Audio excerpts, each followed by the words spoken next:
Welcome back to the Top Notch Documentaries YouTube channel. In today's Israel Keys video, I'm going to be going over Keys' time in Texas following his cruise trip. I hope you enjoy. Keys and his daughter arrived in Dallas on Saturday the 11th of February of 2012. Keys and his daughter had just returned from a cruise to Mexico. Kimberly had also been on the cruise, but had left with a friend to go on a road trip. Keys and his daughter made it to his mother's residence in Dallas and resided there on this trip. Keys would visit a family close to his mother in Grand Prairie, a suburb of Dallas, on Saturday the 11th and had dinner with members of the Church of Arlington. The Church of Arlington was set up in the city of Arlington and many members lived in the other Dallas suburbs. Keys and the church members discussed religion and the cruise that he'd just been on. Keys talked about future plans he had on moving back down to the lower 48 and talked about having guns with him that he wanted to bury. Offers were made to safeguard his guns, but Keys refused. He remained in Grand Prairie on Sunday the 12th, and whilst members attended a church meeting, Keys stayed at the house. Members of the church discussed Keys' salvation, with their goal being to abolish Keys' atheism. Keys responded by saying, "You don't know who I am or what I've done." On Monday the 13th, Keys would disappear for 2 days. His mother discovered a note on his bed around 6:20 AM which read, "Gone to fix the windshield and find a place to hide my guns."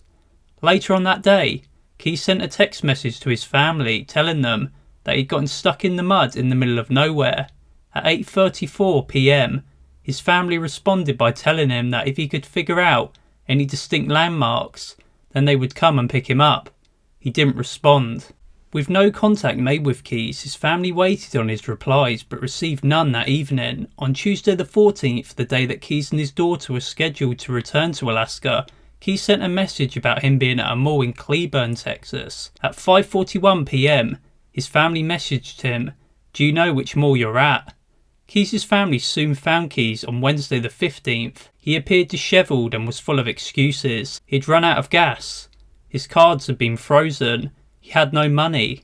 Keys avoided the questions about where he had supposedly become stuck in mud and told his family that he hadn't eaten or slept in 2 days. Grateful to find Keys, they took him back home. It was Thursday the 16th and Keys' mother purchased flight tickets for him and his daughter to return to Alaska. Keys then repeated his strange behaviour. He was absent for the majority of the day, returning between 2 and 3 PM. Keys later spoke with church members during the evening whom had come to visit him at his mother's house. They'd been made aware of his sudden disappearance 2 days prior. The day prior to returning to Alaska, it was Friday the 17th, and Keys had been to Jacksonville, Texas, a Walmart in specific. At 11:29 AM, he had purchased a folding shovel, lubricant and air freshener spray for a total cost of $15.19, paid all in cash. Keys then went and brought a $500 prepaid Walmart debit card. On returning home, he gave his mother $900 in cash as repayment for the flight tickets. On Saturday the 18th, Keys visited Wells, Texas, where he'd attend his sister's wedding in March, and visited some church members on the drive down to Houston Airport. The members had just moved there and Keys patched up the rental car windshield. Him and his daughter would then continue driving south to the airport and would board their flight back to Alaska. So, what was Keys doing at this time? The FBI are confident that Keys kidnapped someone between February 13th and the 16th. As you're likely aware, Keys had confessed to staking out cemeteries at this time, and there was a close call encounter outside of Vida, Texas cemetery around this time. Keys got around during this trip, with many miles being put on his blue Kia Soul rental. Keys also confessed to an arson and bank robbery, both occurring on the 16th. The FBI were aware that 3 people had gone missing from Texas during this short period of time, and they narrowed down on James Tidwell, who had last been seen leaving work at 5:30 AM on the 15th. Law enforcement believes that James Tidwell, who was reported missing in or near Mount Enterprise, Rusk County, best fits Keys' modus operandi. The evidence tying Keys to Tidwell is mainly circumstantial. His suspicious Walmart purchase, which occurred roughly 35 miles away from Tidwell's residence just outside of Mount Enterprise, days after he had last been seen, Tidwell's abandoned car being found in a remote area away from his residence, And don't forget the bank robbery disguise. Check out my Israel Keyes theory video for more information on the sinister speculation with that. Could Tidwell be a victim? Leave your thoughts in the comments below. Keyes confessed to burning down a house in Alto when the arson actually took place in Aledo, Texas. Alto is on Route 69. The route also runs through Jacksonville, Wells, Rusk and Lufkin, 3 of those places being where Keyes is certified to have been. I'm not sure about Rusk or Alto, but Keyes would have at least travelled through both areas to get from Jacksonville to Lufkin or vice versa. Still, it is more than 150 miles away from Aledo. Having used diesel to decimate a house, Keyes then journeyed north and ended up in Ezell, Texas.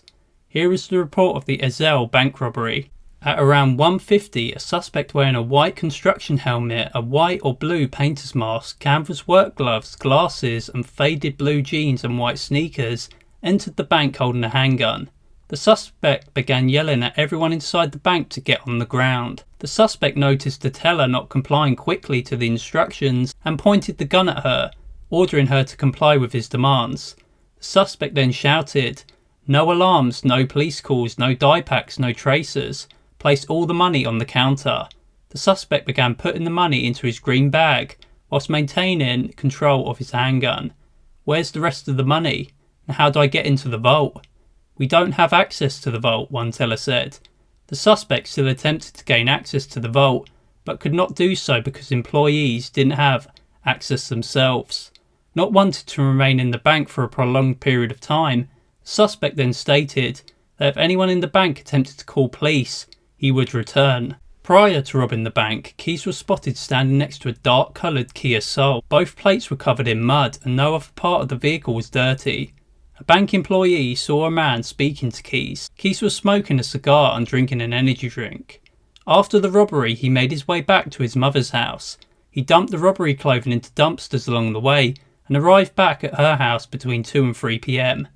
This Texas trip really highlights how Keyes would operate when it came to committing crimes. Travelled to an area that he was familiar with and utilised the highways, moving from major city into much more desolate small communities. No crime would ever be connected to him because of this MO. The routes that Keyes took would make abduction, murder and body disposal very easy. Keyes would remove the battery from his phone, and so by creating gaps in his whereabouts, connecting the dots would prove much more difficult. However, the text messages sent by Keyes and his lack of response to his family seemed to indicate that he was attempting to formulate some type of alibi to distance himself from something. If James Tidwell was a victim of Keyes, then I imagine this would have been the way that it would have played out. He would have abducted Tidwell near Mount Enterprise, taken him in Tidwell's truck to a church or abandoned house and murdered him, then left the body in the church or abandoned house and moved the truck. Driving back west, Keyes sent the stuck in the mud text message in Cleburne, which would have made the 160-mile distance between Mount Enterprise and Cleburne seem inconceivable in tying Keyes to his disappearance. Keyes would have then returned to his mother's home, slept and then left the next morning, burning down the Aledo home and then robbing the bank, fueled on the adrenaline from the murder the day prior. The next day, Keyes realises that he needs to get rid of Tidwell's body. It's likely not well hidden, and Keyes may have left it to be found initially, but has now decided that he needs to conceal it. He drives to the Jacksonville Walmart and then on to Mount Enterprise. He transports Tidwell's body with his own vehicle, hence the air freshener, and then buried him, hence the fold-up shovel, at a new location. This involvement in James Tidwell's disappearance is all speculation on my part. I'm convinced that Keyes is involved in some murder at this time, but Texas is a huge state. Pinpointing locations and finding victims' bodies is very unlikely just given the huge scale of Keyes' movements. This has been the movements of Keyes in Texas, following the cruise trip. As always, thanks for watching.